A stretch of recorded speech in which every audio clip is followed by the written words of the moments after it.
Faraz Kidwai, vote bank की politics तो अरसे से हुई उत्तर प्रदेश में। आपने इस बार पीडीए के चलते धराशायी जरूर किया एनडीए गठबंधन को, लेकिन वो कह रहे हैं भाई ये काट की हांडी है, फ्लूक है, बार बार नहीं चढ़ेगा।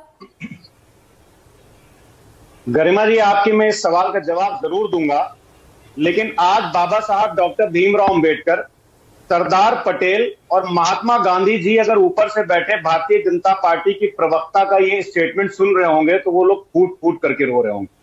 मतलब आजादी के 75 साल के बाद भारतीय जनता पार्टी के प्रवक्ता ये बोल रहे हैं कि मुसलमानों को टॉयलेट तो दिया जा रहा है, मुसलमानों को 5 किलो राशन तो दिया जा रहा है। अरे ये कल बोलेंगे कि आपको सड़क पर तो चलने दिया जा रहा है, अस्पताल में आपका इलाज तो हो रहा है। मतलब आज देश को भारतीय जनता पार्टी कहां ले जा रही है। मैं तो सहमत हूं अखिलेश जी की इस बात से, जिसपे इन्होंने जो फासिज्म से भारतीय जनता पार्टी और आरएसएस की तुलना की है।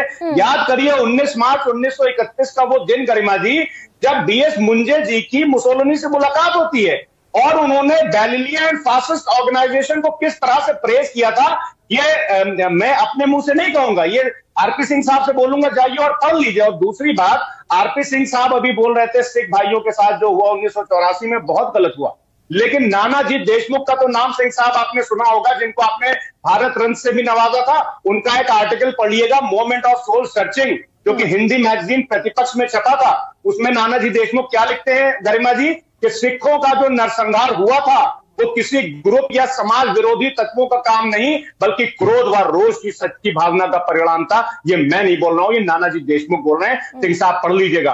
और उसी राइट्स के बारे में आरएसएस का जो रोल था वो हिंदुस्तान टाइम्स की 3 फरवरी 2002 की खबर है, जिसमें दिल्ली पुलिस स्टेशन पर 14 एफआईआर दर्ज हुई थी, और उसमें भारतीय जनता पार्टी और आरएसएस के कितने लोग हैं ये भी आर्काइव्स में मौजूद है और हिस्ट्री में मौजूद है। 100%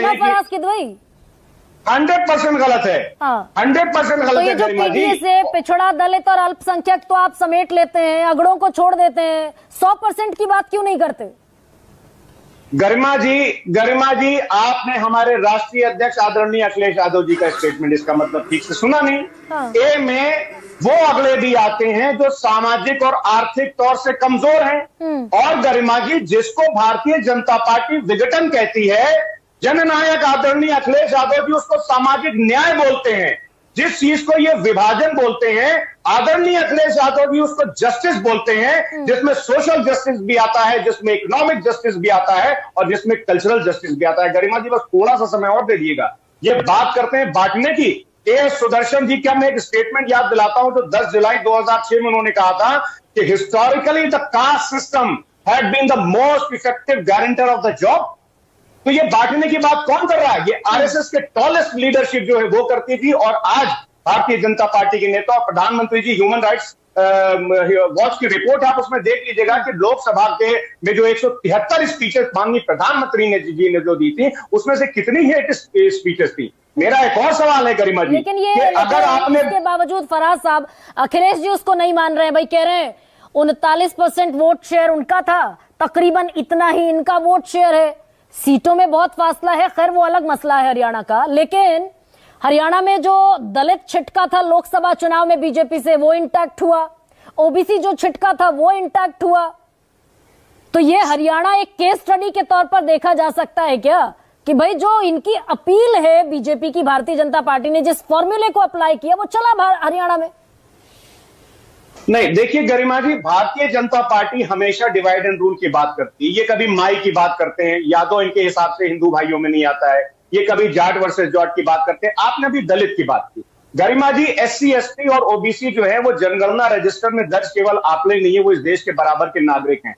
अभी एक आप देखिएगा कि एक सरकारी रिपोर्ट ये छपी है ministry of social justice and empowerment की। इसके हिसाब से आज देश में जो लोग गटर साफ करते हैं, जो अर्बन सीवर साफ करते हैं और जो सेप्टिक टैंक साफ करते हैं, उसमें 92% जो है वो एससी एसटी और ओबीसी से आते हैं। ऐसा क्यों है? ये भेदभाव क्यों हो रहा है गरिमा जी? तो एक असिस्टेंट प्रोफेसर पहले फराज किदवई अभी कुछ दिन पहले तो जेल में भी चलता है भाई, और इस पर बड़ा क्वेश्चन, बड़ा सवाल भी उठा संजय जी।